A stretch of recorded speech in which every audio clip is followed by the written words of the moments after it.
La cicatrisation a une propriété très importante du corps humain qui intéresse tous les tissus et tous les organes du corps humain et en particulier la peau. Elle correspond à la réparation des tissus. La cicatrisation commence tout d'abord par l'arrêt de l'hémorragie en cas de plaie profonde.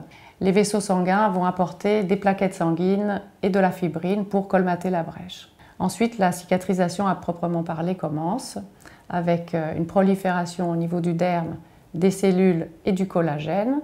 Et dans un deuxième temps, au niveau de l'épiderme, il y a une prolifération des kératinocytes jusqu'à combler la perte de substance ou à coller les deux bords.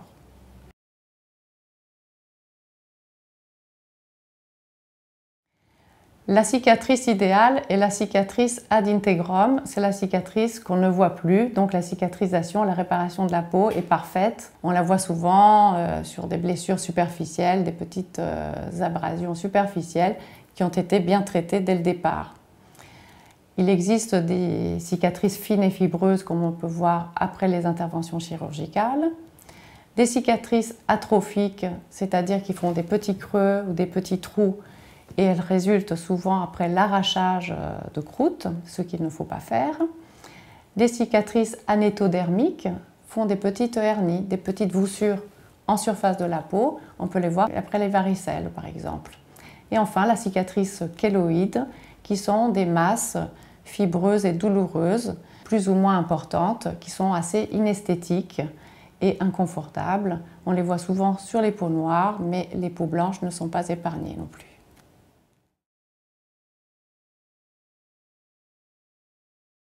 Alors, les crèmes cicatrisantes ou réparatrices contiennent souvent des actifs qui vont favoriser la réparation de l'épiderme, du madécassoside, de la glycérine, de l'acide hyaluronique. Elles vont accélérer la cicatrisation et la réparation de l'épiderme. Une bonne crème réparatrice va aussi éviter la surinfection bactérienne et souvent pour cela elle contient du cuivre et du zinc.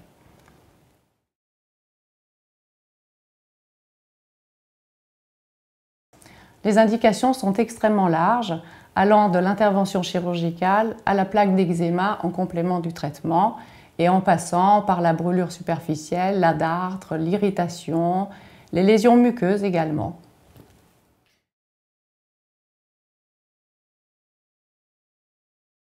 Oui, tout à fait, c'est une très bonne indication. Il faut appliquer la crème réparatrice après chaque change, après avoir lavé soigneusement à l'eau claire et séché, bien sûr. Il faudra plutôt choisir une lotion réparatrice pour les lésions érosives ou suintantes et plutôt une crème pour les lésions sèches et rouges. Il faudra éviter surtout la pommade qui va favoriser la macération sous la couche.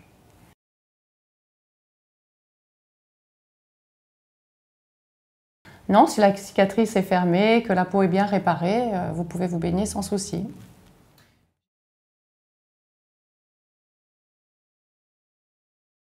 Oui, si la cicatrice est récente, puisqu'elle risquerait de pigmenter au soleil.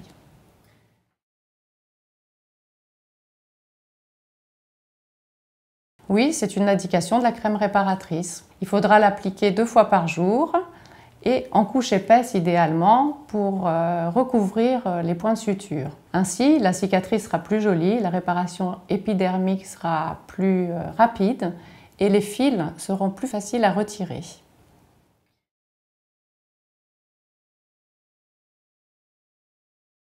Oui, tout à fait, 2 fois par jour.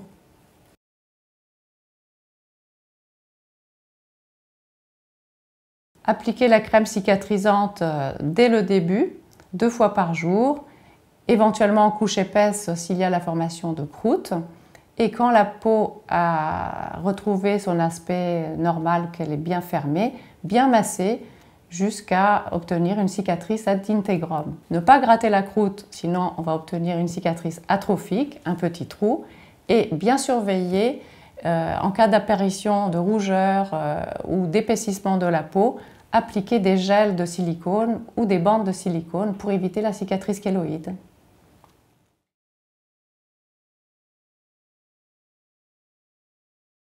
Oui, tout à fait. Une crème réparatrice à l'acide hyaluronique va permettre d'hydrater la peau, de calmer l'échauffement de la peau après le rasage et de réparer les microtraumatismes dus au rasage.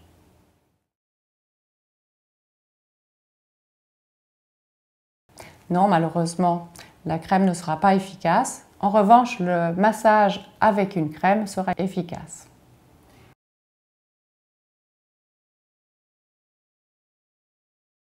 Non, elle ne sera pas efficace.